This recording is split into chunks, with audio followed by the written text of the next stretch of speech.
All right, we are live. Welcome to Coffee and Campaign Building.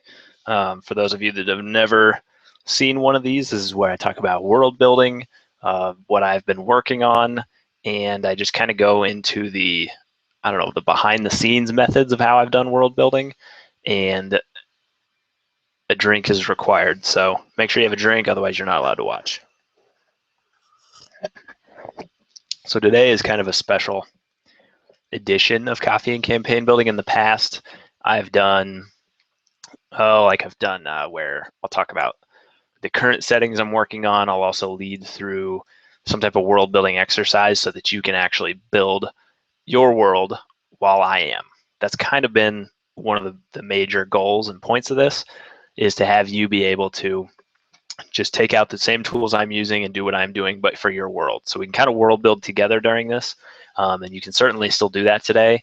I encourage you to actually try to use some tools from other world builders. Use what I'm giving you, because I know I watch a lot of world building videos on YouTube. I read a lot of articles, and I'm always picking up new tools. So when this gets over, if you have not already seen Matt from A Fistful of Dice and myself did kind of a get together, our World Builders Workshop, which is packed with awesome answers from the both of us. I always get huge inspiration from his answers, but we do kind of a Q&A where popular questions get asked, and then we answer in turn how we do that with world building. So do watch that after this if you haven't seen it already. I know most of you probably have, though. So let's get started. This is a special edition, like I said, because I'm going to dive into the very first setting that I ever created, and it was actually created by me and the players. They deserve equal or more credit for this. I still try to let players influence and build the worlds, but I think I do probably like an 80-20 split now, where I'm doing 80% of the world building, and then I leave a lot of room for them to world build. Whereas this first campaign was either, I'd say it's probably 60-40, but for a while it was 50-50. I just kind of, the more I got into D&D and the more I started to get into world building, I took over and did a little bit more. But they built close to half this world, and you're going to see exactly how they went about that. And hopefully you can take that to your table and try the same thing, because honestly, I need to get back into that more.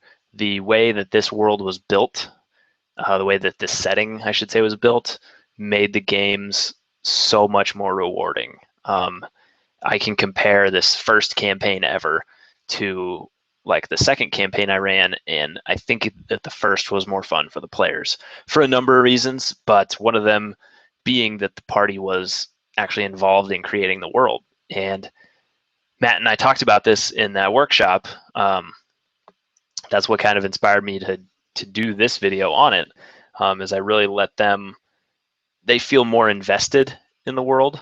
And when you let them create it, then they're going to actually be more attentive during actual gameplay. They know that they helped create this world. They really want to see what it's all about, and they're secretly hoping or secretly waiting for that thing that they put in the world to show up. So it does get players more invested in the actual world when you let them build it with you.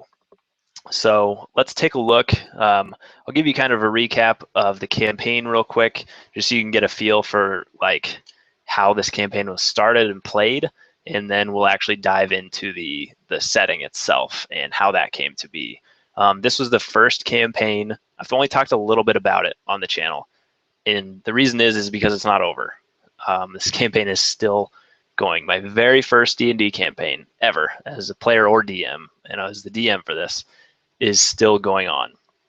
So we bought the 4th edition core rulebooks, and we played a couple of test games, like one-shots, I guess is what they were, but we weren't role-playing at all. We were just trying to figure out the rules.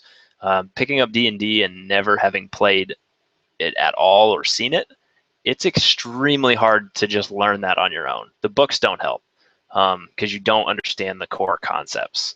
So we luckily had a friend in town who'd played before. He played 3rd and 3.5.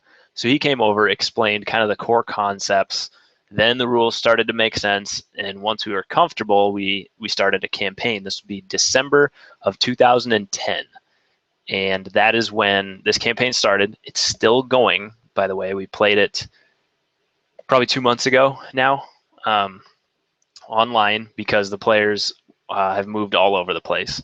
I'm in Nebraska with most of the players. One of them lives about 2 hours away. The others live in town. And then one of our players actually moved to Chicago. So we're a little bit spread out. And we're still going to finish this because we started at level 1, 4th edition. They're level 29 now. So we went all the way through. And they're just getting to the closing like story arcs. The major bosses is pretty much all that's left. So we're going to finish that. It's just a matter of, we can only play about once every like 3 months. And now we've gone to doing it online. So we started that December 2010. What we did was we started with just a simple adventure, like a one-night adventure. I printed it off. It was called A Dark and Stormy Night, K-N-I-G-H-T for night. And I think I have it actually right here. Yep. I don't know if this was for D20. It doesn't say if it was like 3rd edition or whatever. Somebody else probably wrote it. Dark and Stormy Night. So I printed this off. I looked up like free D&D adventures online because it was too new to write my own at this point. At least I didn't feel comfortable. So I printed this off, found like 20 free adventures. This one sounded the coolest and the easiest. We ran it. I had all this stuff prepared. I was pumped. And I was like, all right, this is going to take this like a 3 or 4 hour game. We're going to set aside 4 hours to play this. And about an hour and a half in, they had finished the module. And as my first time actually DMing like an actual session, not just like a combat, I was like, oh no, what do I do? Like, these guys want to play for another 2.5 hours. And we got through that entire thing way too fast. So my first session DMing for 2.5 hours, I had to improv. And I just did it. I knew that you had to improv as a DM. It was very uncomfortable. The players had no idea by the end of it, which gave me a big confidence boost. They were like, you had all that stuff planned out. Like, how'd you know we were going to go here? How'd you know we were going to go here? And I was like, I had nothing. The minute you guys defeated that, I think it's like a bugbear, spoiler, that's the boss for that adventure. The minute you guys defeated him, I was out of material. I had nothing. So they went into like the woods. And so I made up like a gnome. I was like, all right, you meet this gnome named Widgeon. He's mad because kobolds have kicked him out of his house. It's a tree house. So they went in, they blasted their way in, kicked the crap out of these kobolds. The Avenger actually converted 1 or 2 of them to his faith, and then they hightailed it into town, this town of Stallcroft, which came right off the top of my head right there. And you're going to see why there's a very different method to my world building in this campaign than any other settings I made. So they get to town. The Avenger turns, kills the 2 kobolds that he converted because he realizes we can't take these guys into town. They're evil. So yeah, we knew nothing about alignments at that time. We just let him kill these innocent kobolds that he'd converted over. Anyways, they get into town. They hang out. From there, I created a kingdom in the north. This ranger told them they had to come. Yeah, Aragorn, Strider, whatever. Basically showed up in a bar, said, hey, I need your help up north. I'm from this kingdom in the north, and the king needs your help. They go up there. From there, they went to the Feywild, so on, so on, so on. It would take me like 10 hours to tell you the entire campaign. But that's kind of how it started. And the reason I'm highlighting that is because this campaign, unlike any other, I built from like the small bit or the small center outward. I started not even with a town. I actually started with an adventure that I just ran out of material for. So I created this tiny little village. Then from that village, hey, there's a kingdom in the north that needs your help. Okay. Then created the adventure on the way there. Then I had to have kind of that kingdom ready. So I just made like the capital city. I had to make like the king. Then from there, they had to go to the Feywild. So it grew out from this one point out. I didn't know beyond where they were. I didn't know like what existed until they'd gotten to enough places where I could be like, okay, I know Stalcroft, that starting village, I know that's over here. So then we started to see this world start forming. And it's just very different from the way that I build now. Matt and I talked about this also in the workshop, where I think in both workshops actually, where we kind of define like the outer edges of the world, or I call it like the edges of the pond.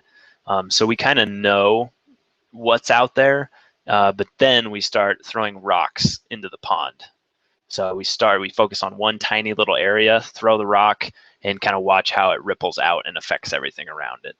So we still do this small to big method, but we've defined what that big actually is.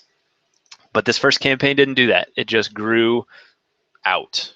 I knew we actually added the Nenter Vale, which is the setting that comes with 4th edition.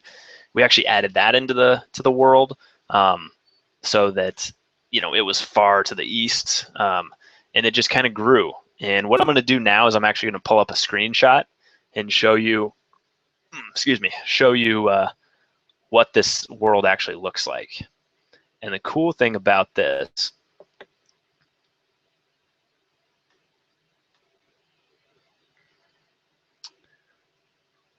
all right, hopefully you can see that, but sorry, it's being all weird. Okay, hopefully you can see what I'm looking at, which is this map.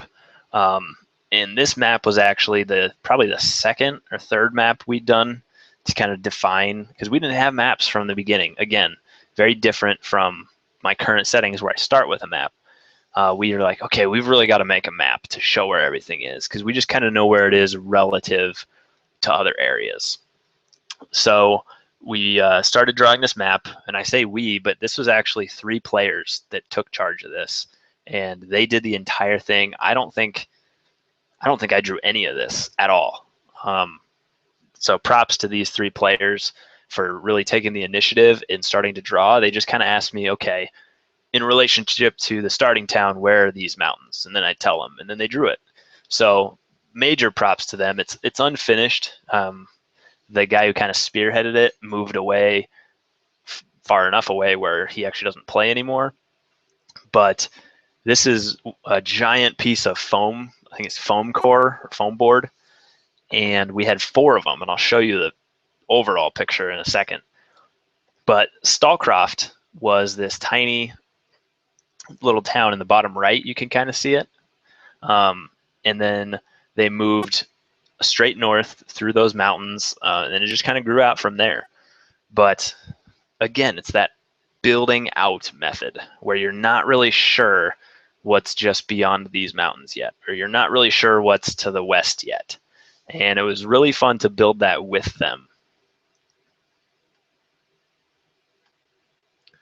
All right, and the next one I'm going to show is actually we have 4 pieces of that giant foam core that they were drawing the entire setting on, and I'm going to pull that up right here.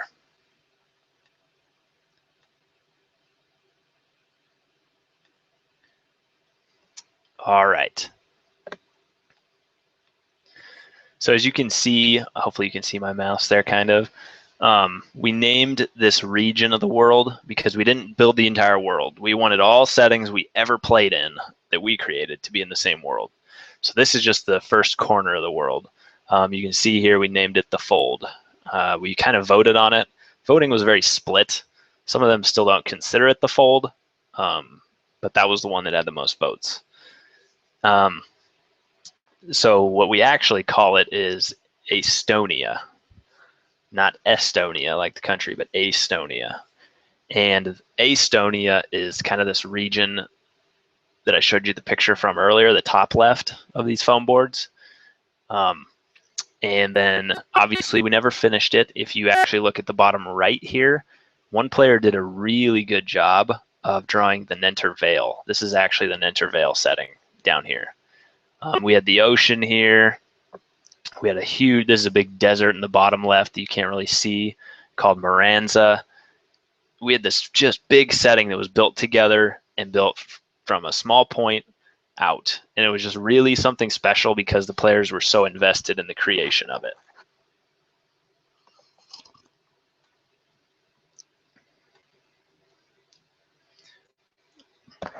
All right.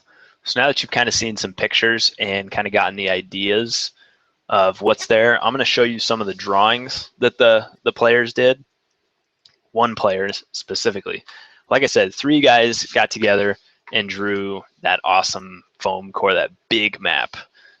It's unfortunate that that stopped happening because we were planning on framing that sucker and putting it up. It would have been huge. Like that was on 2 of those long card tables with all 4 of them. So hopefully we can find those and continue that. But I had another player who got invested, and I'll tell you how I got players to actually want to do these things here in a second, because it's hard for players to just dive in and start creating and start world building. So I'll tell you that in a second. But just to give you an idea, once this player was invested, he drew this dwarven city. So they knew that there was a dwarven city called Menorah, and they knew that one of the players, a dwarf, was actually from there. They'd never visited. It was this abandoned dwarven city. A different player is the one who actually ended up drawing that. So that's really cool that they dove into each other's backstories to draw these things. Another one, he drew the Northern Mountains, which is just another drawing of that region from the first map I showed you. There's just in a little bit more detail there. This is actually my first map right here. The first setting map I ever drew for D&D. So this is Estonia, where they started. It's got really no details except some giant forests. You can see in the bottom corner, actually over here, there's like desert starting. But yeah, you got some mountains, some rivers, forests, grassland, and I'm still pretty pumped about this being the first one ever. Like, it's a very different style. If you've checked out my later maps, very different style from that. But you know, it's your first map. You gotta be proud of that, right? So I drew that one. Then this player created an area called New Haven, which was the very first night, the Dark and Stormy Night adventure. They went back and they actually created a home base at that tomb where they very first met, which is awesome. That's where they decided to go build this awesome, huge fort, safe haven, New Haven, for the citizens around there. And one player actually took that. That was his idea. So he took it and he actually built it. Now, this is the entrance to that tomb, or the Tor, as it was called. So he drew the entrance. That's where they very first met, on the first night of the campaign. And then one of his characters went back, and there was kind of a broken tower atop that hill, atop of the Tor, and he rebuilt it into this. And then he actually remodeled the inside of the tomb. So there's a picture there. Very, very cool picture. And then finally, he drew a map of the actual town that he built. So New Haven. So you can see that up in this corner here, that's that tower, the top of the tomb where they met. And then off of that hill spreads this entire town called New Haven. Let you really see there. It's got different locations like the Inn of Stars, the Elvish Refuge, the Spectre Garrison, Town Square. I mean, this is awesome stuff. It gets me excited just seeing it again. And it makes me want to get these players to do it again. I've got a lot of the same players, most of the same players in my newer campaigns. So these are not anything to show. Okay, so how did I get these players to do this? How can you get players to be invested enough to draw maps, to come up with different areas in the world? First of all, start small. You have to start small. You can't be like, hey, Joey, I need you to come up with a kingdom. Come up come up with a kingdom in the East. I want you to be involved. I want you to really dive in and make this really in-depth kingdom that exists east of where we're at right now. You're going to overwhelm a player at that point. Like, it's hard to say, but you've got to be blunt about it. When you're playing in someone else's campaign, yes, you're invested in the story and somewhat in the setting, but you just don't care as much about that setting since you didn't build it. This is 90% of players. It's the hard truth. They love playing in your campaign. They have no problem with it, but they just don't care enough to go create a ton of stuff for it. You may get the rare player that does, and that's great. That's fantastic. Take advantage of that. But most players just don't care. So you've got to make them want to do these things. Give them some reward for actually going in and creating something in the world. So I had some players do towns. Players got really involved when I had them create equipment, like magic items with like a backstory, or if I gave them one simple thing. Like we had this ancient red dragon, the ancient red dragon, in the setting was Ashkahir Felderrock. And I came up with the name, but that was it. No real story, other than he was kind of this legend. He hadn't been around for a long time. Nobody knew where he was. And I asked one of the players, hey, do you want to do a write-up on the dragon that you guys have been hearing so much about? And that was it. I was like, a write-up, it can be a paragraph, some interesting fact about him, whatever. I'll give you experience points for doing this, which we'll talk about in a second. But he did. He wrote up this awesome story about how the dragon fought this hero a long time ago.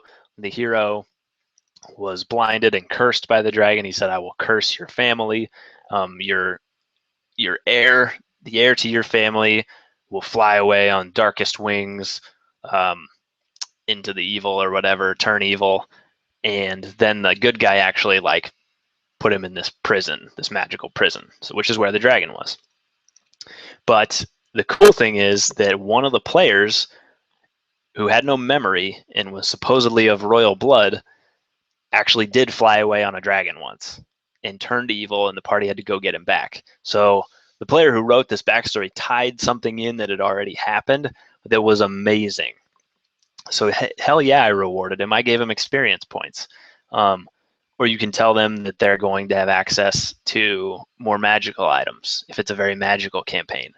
Or you can say, you're going to have a higher chance of finding treasure. Something. Give them some type of reward, even mechanical. If you're thinking like, I don't just want to hand out experience for stuff outside a game, it breaks the immersion, whatever. That's fine. Give them bonuses. Give them like a token that they can use. They can cash in to have advantage on something at some point. Give them. This was 4th edition, so like they could have. We actually came up with like achievement things. I'll pull one up here, but they could have like a +4 to a history check in the future or something.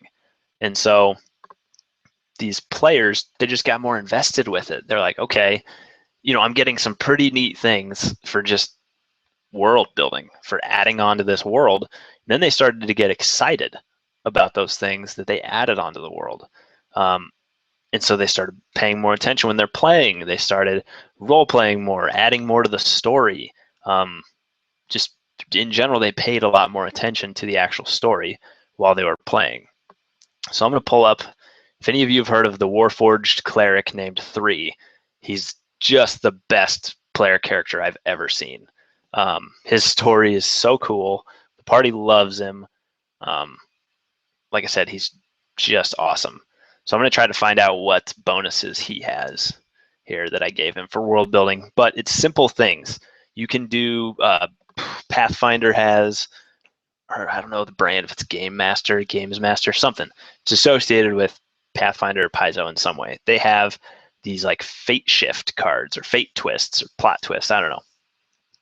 And we use those. So if this player went in and created a magical item, they can write it on a note card. If you have a wiki, they can put it on there. He built this awesome sword, or these gauntlets.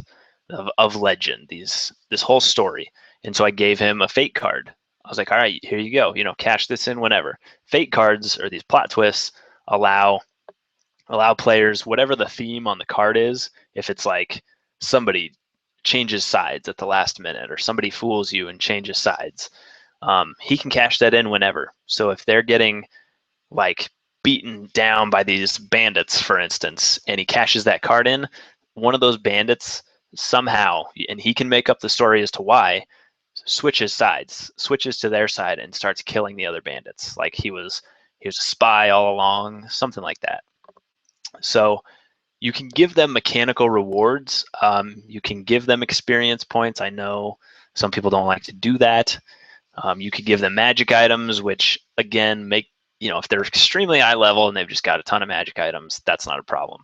That can ruin a campaign if they're like low level, just like giving them magic items for nothing.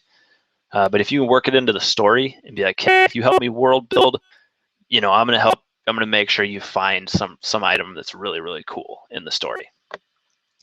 And ultimately, if they find their item in the future, that's even better. Like if they created it and eventually their character finds it, that's the best. Okay, so some of the achievements or things that I gave them. Let's see.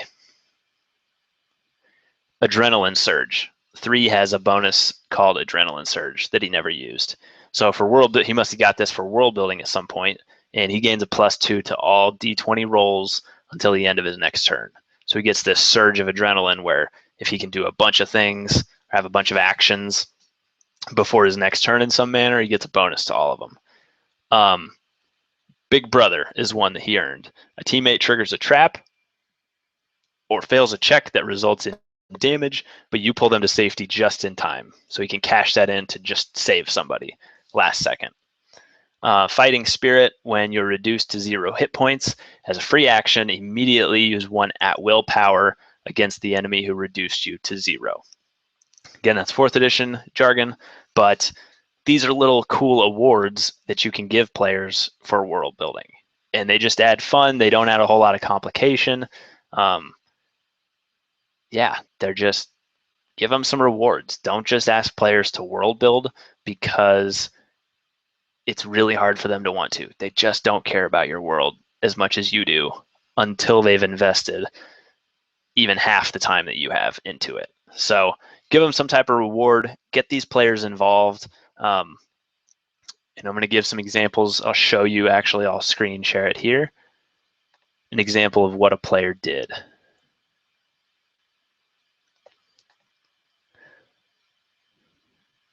All right. So one of my players made this on our Obsidian portal page. Let me screen share.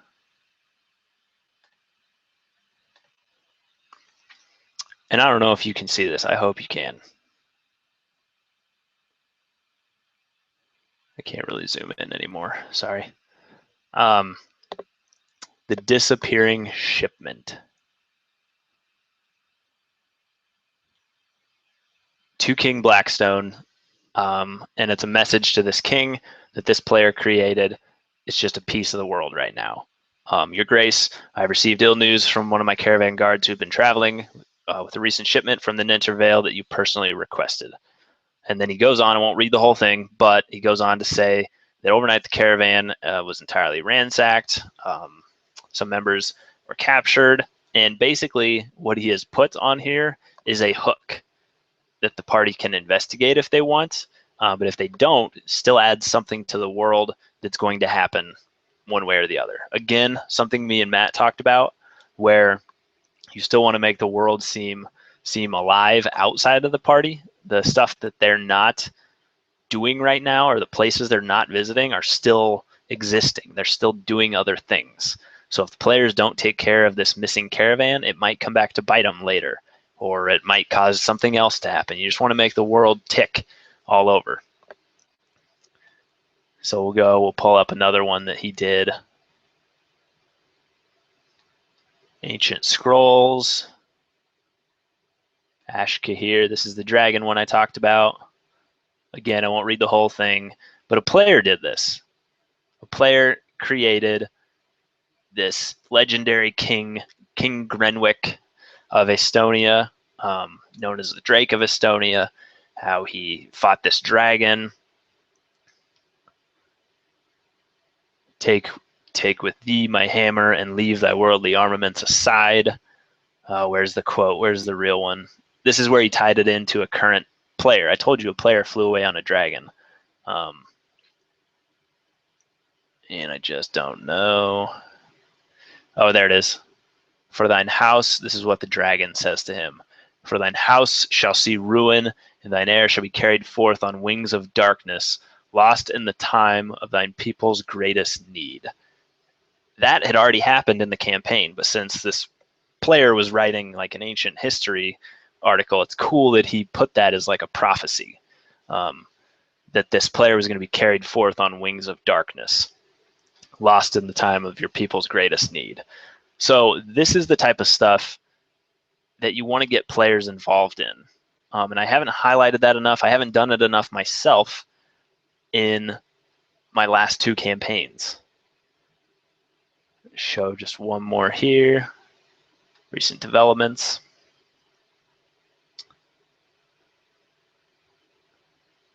Nope, that's not the one.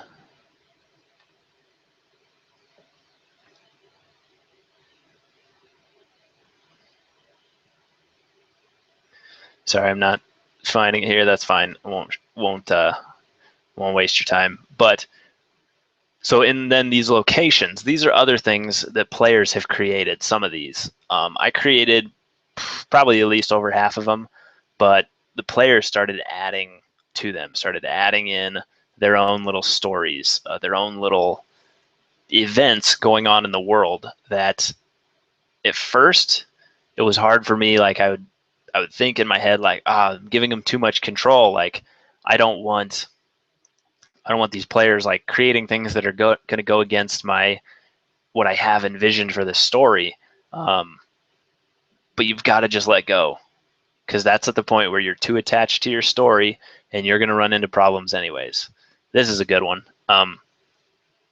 He took a kingdom created by another player, this kingdom of Arna, and this player actually made kind of a dark story within Arna, which upset the other player briefly.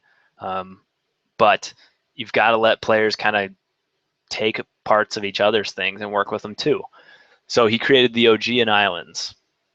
From the personal writings of Archwell Brinstein, world traveler extraordinaire.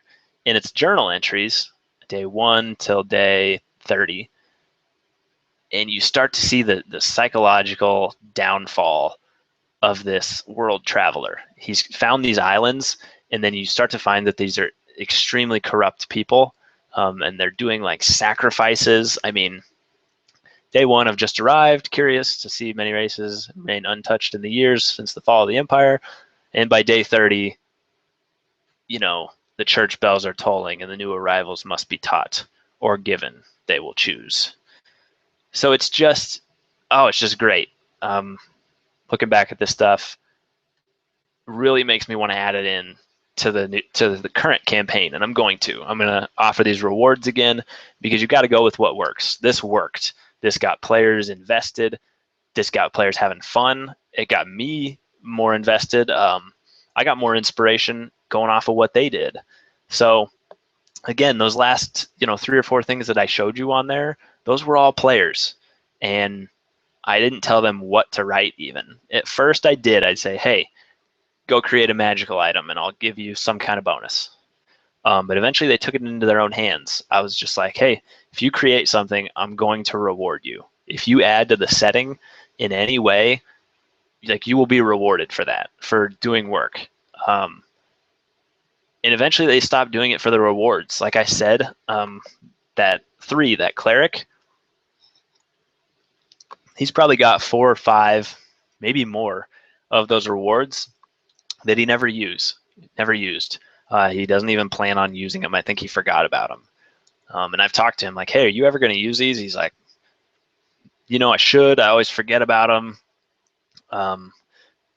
So you can tell, like, the players, the rewards are not why they're in it. At first, maybe they think that, but they really do like writing. They really do like fantasy if they're playing in your game. It's just, you've kind of got to take that first leap with them or give them a reason to take that first leap, and then they'll start doing it.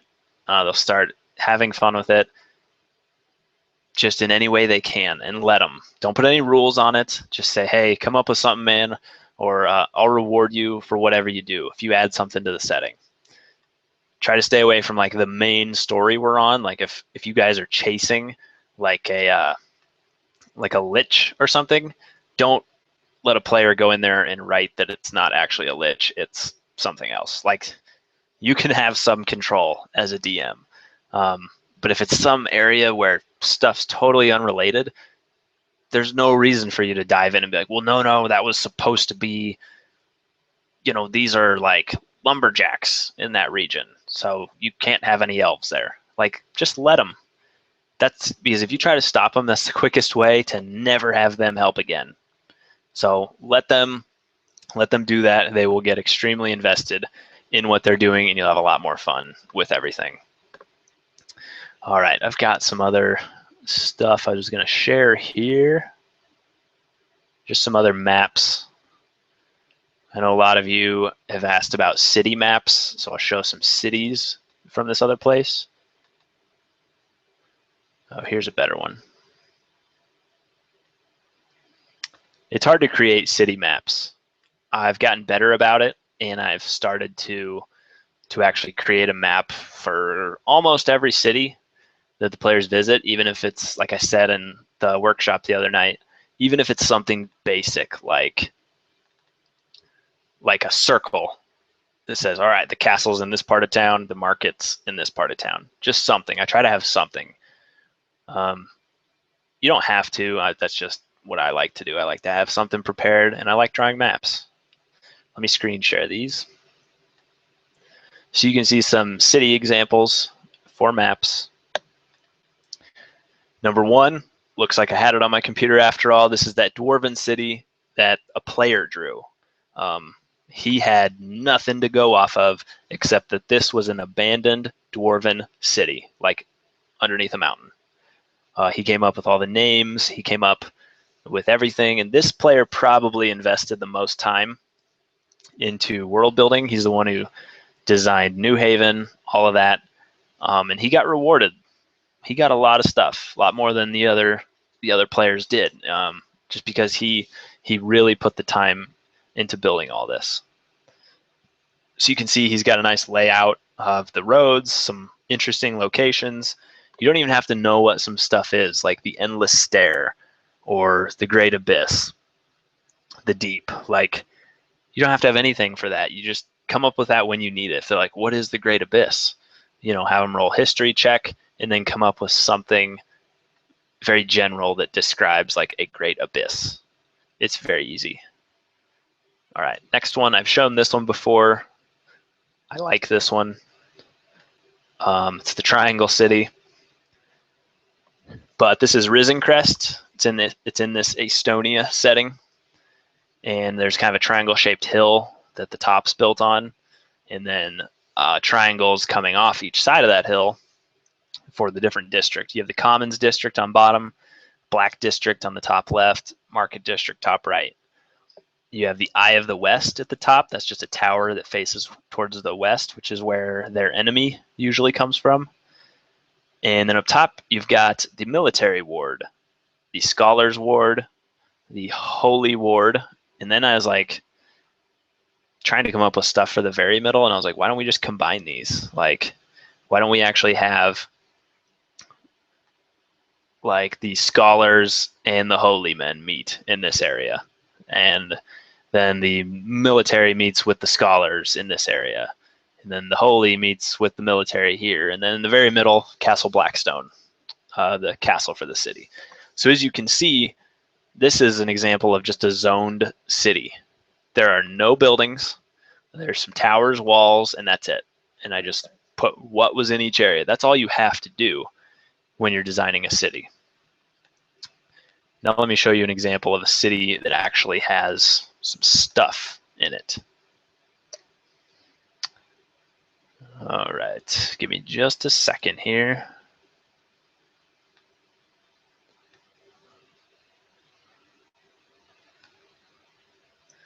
By the way, if you have questions, put them in the comments. I'm going to check those comments in a second, and I will answer any questions that I can within the allotted time. I will go until, I'll go either 20 or 50 more minutes if I need to. All right, where are we at? Grabbing a city. Cities, where's a good one? Here's a good one. This is an example of going a little bit overboard. You don't need to have this level of detail on a city that you're going to use in a campaign.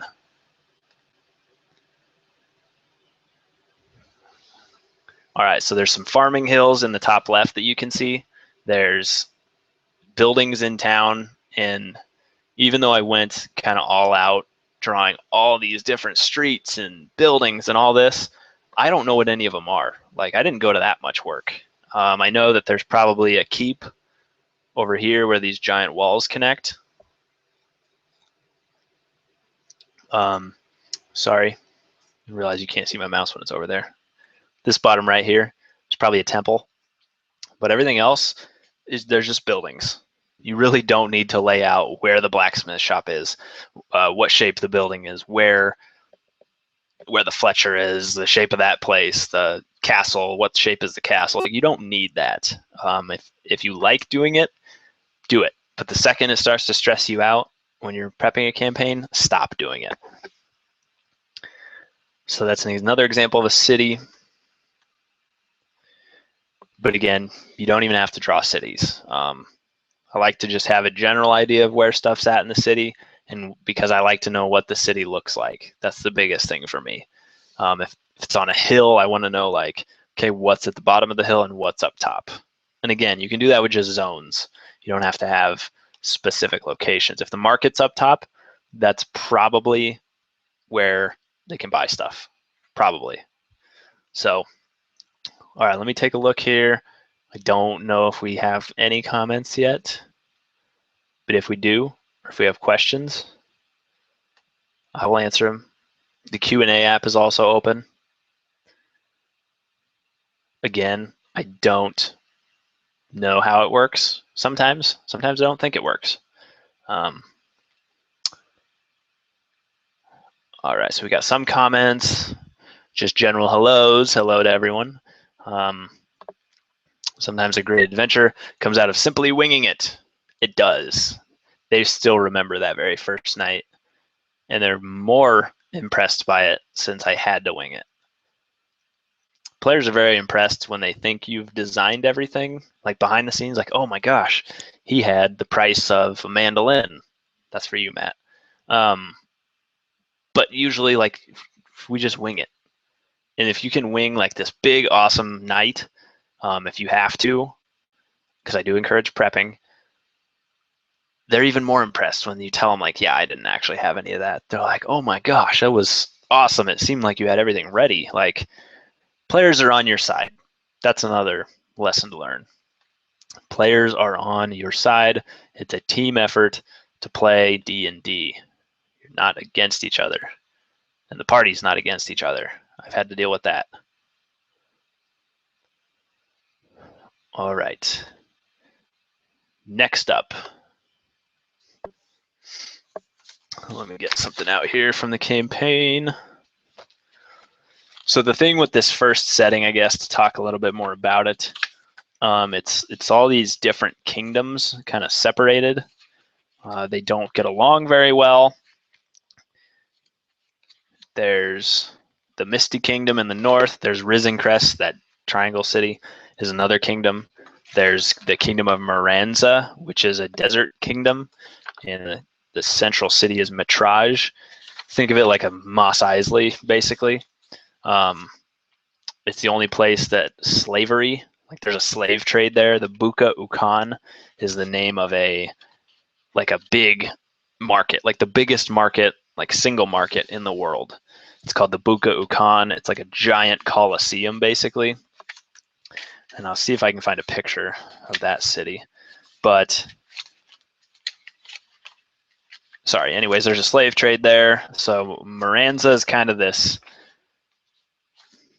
the enemy of most people, truthfully.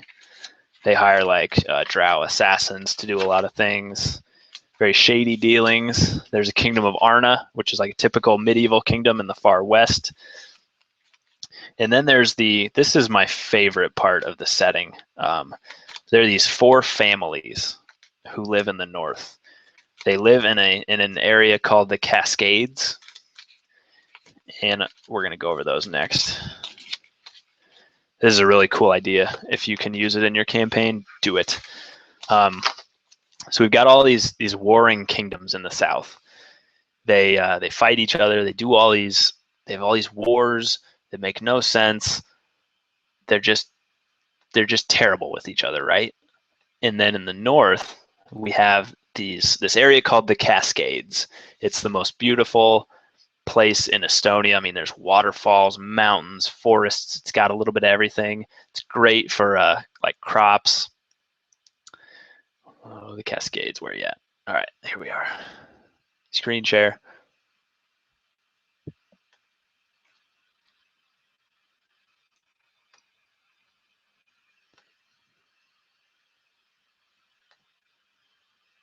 There we go. All right. So the Cascades, anyways, you can see them right there, right here. There's 4 families that live in the Cascades. The Cascades, this region is divided kind of into 4 areas. So High Mount Estate.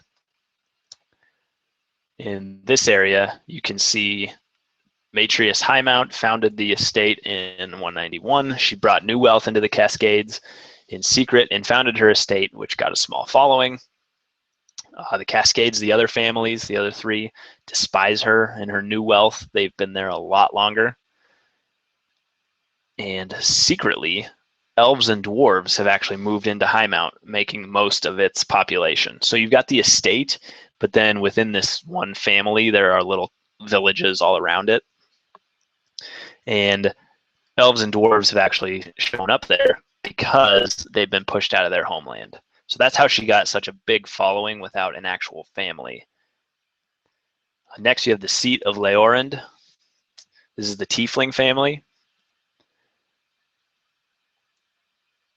They have a council known as the Righteous Horn, and they war with the Dragonborn a lot. The Flushing Rains actually no longer exist. I don't know if they have a picture. Yeah. So this is another example. One of the players, all I knew was there was a family called the Flushing Rains. That's all I knew. So one of the players went in here and made this awesome story, actually created the Flushing Rains, tied them into the rest of the world, and they're on the edge of war, like it says here. But he added in the small secret that they're actually vampires. And when the party found out that actual secret, they wiped them out. They killed the leaders of the family, and the other Cascades families moved in to kill them all once it got out that they were vampires. And then you have the Agrius Prime, one of my favorites. Dragonborn, huge army, led by Criv Agrius, heir to Abraxas, 90% Dragonborn. Yeah, anyways, you've got these 4 families living up north. They all have damn good armies, a ton of money, more than most of those kingdoms have. If the kingdom went to war with one of the families, they might beat that family, but just as likely if they charge into the Cascades, even though these families don't get along, they're going to join together to get the kingdoms out. They want to keep their land, and you don't mess with the 4 families. It's like a gang thing here, Godfather style. You don't mess with the families. But anyways, that's a really cool thing you can add. Again, as you saw, the players, stop this. The players actually created most of that. I created the 4 families and like the race they were, but then the players kind of took that and ran with it. Need to adjust the camera here. I'm standing up now.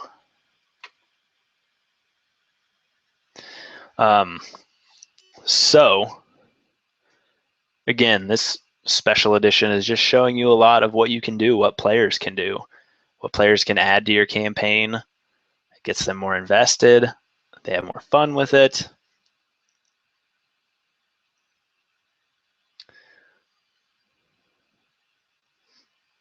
All right, I think we're still good on questions. We don't have any. So I'm going to go. I have a couple of questions from that were messaged to me on Facebook. So I'm going to go in. We're going to talk a little bit about those.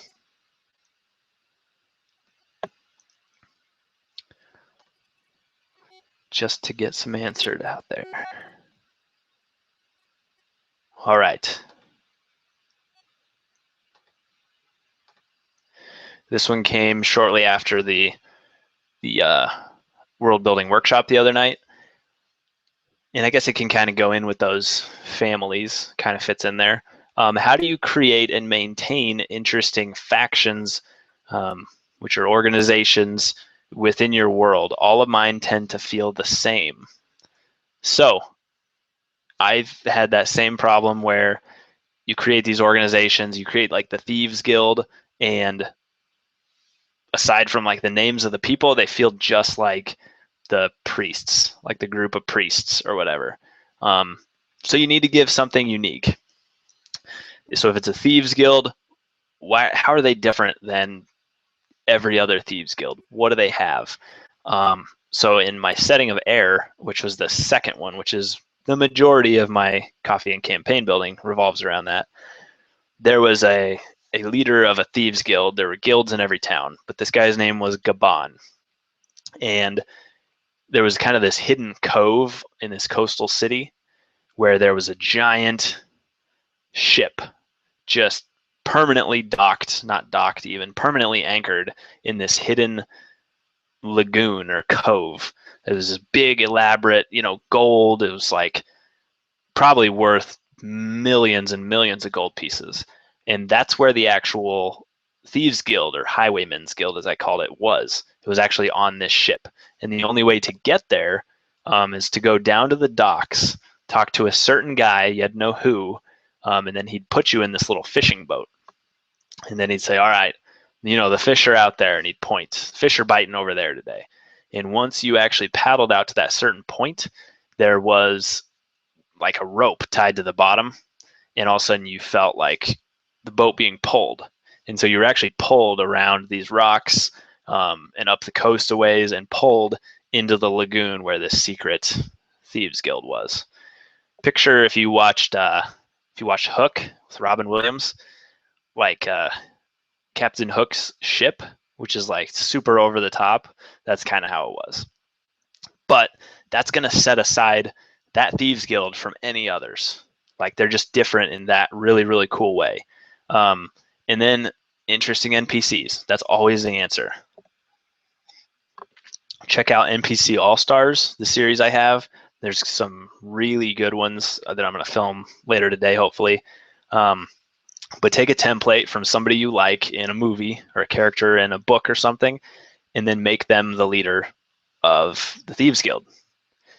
So for instance, take a past one. I did Hercule is one of them from Dragon Ball Z. Take that template, that type of character who is super over the top, all about being like famous, takes credit for stuff he didn't do, is actually extremely weak compared to a lot of the other Thieves Guilds around him maybe. Take that template and make that the leader of your Thieves Guild. That'll set him apart from when they go to the priests at the temple, and you've created the leader of these priests to be like, oh geez, I've got Dragon Ball Z on the mind now. Let me think of something else. Like Luke Skywalker. You make the priest like Luke Skywalker. That's going to feel different. And then how are these priests different from all of those others? All the other temples and churches, like what do these guys do differently?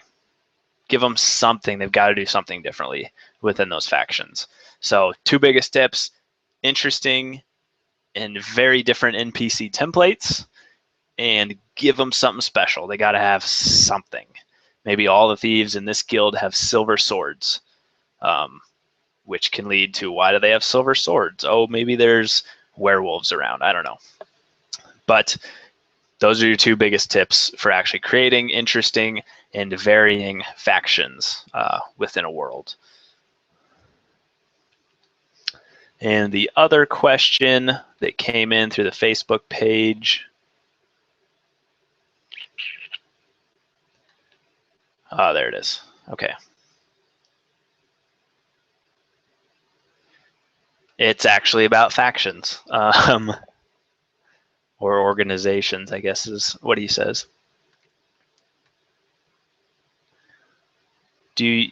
Basically, do you use organizations in your settings? If so, how do you do it? Same kind of tips there. It's still going to apply. I love factions. I love organizations. Especially in 5th edition now, you can actually have, I think it's called Renown, which is like your level within the organization. I think you go like 1 through 20. But as players and characters do interesting things for the organization, they can earn ranks or renown with that organization. So I put on the character sheets for the new campaign spot for your factions and what level you are in those factions or what your renown is. So examples they give, I think, in the Dungeon Master's Guide are, or Player's Handbook, I don't know which one it's in. So if you gain renown for completing some type of adventure, they might treat you differently in that faction. Obviously, the higher you get or more renown you have, they're going to be nicer. They're going to give you more jobs to do. Maybe once you hit level 5 or renown 5 within that faction, maybe you get like some sweet matching gauntlets that all the guys have, or all the heroes, not just guys, have within that actual faction. So making the factions actually affect player character development. That's, I guess, how I would say I do it. Get them excited. Think video games. Video games are very good at that. You can join and do different quests for different groups of people, and they give you things, and it kind of leads your character down the path to create who they are. So that is how I do use factions in my game. All right, so biggest takeaways from today, from this coffee and campaign building. Number 1, get the players involved in the world building process. It doesn't have to be before the campaign. It can be right in the middle of a campaign. You could be 2 years into your campaign and you can still get them involved. All you've got to do is get that first little hook for them. Hey, would you mind creating this NPC for me? And then just let them go. They know the setting, hopefully enough to know that if there's not dwarves in your setting, obviously they shouldn't make a dwarf NPC. But get them that little taste of actually helping, give them a reward every time they do it, and you'll really be surprised at how much more everyone enjoys the sessions, how they enjoy the campaign, and how much more they enjoy the setting. They become way more invested when they've helped create it. It's just like you as a DM. You're really invested in a setting while players usually aren't. That's because you probably built it. So get them that same feeling. That is your big takeaway from coffee and campaign building today. If you have further questions, put them in the comments. I try to come back and answer as many as I can. And then look out in the future for more world building videos, NPC All-Stars coming soon, and some other things on the channel. Otherwise, that's all I've got for you today. I want to thank you for watching. Have a fantastic weekend, and hopefully you're doing some sort of gaming. I know I am. Candelure Session 1 later today. All right, take it easy. Have a great weekend.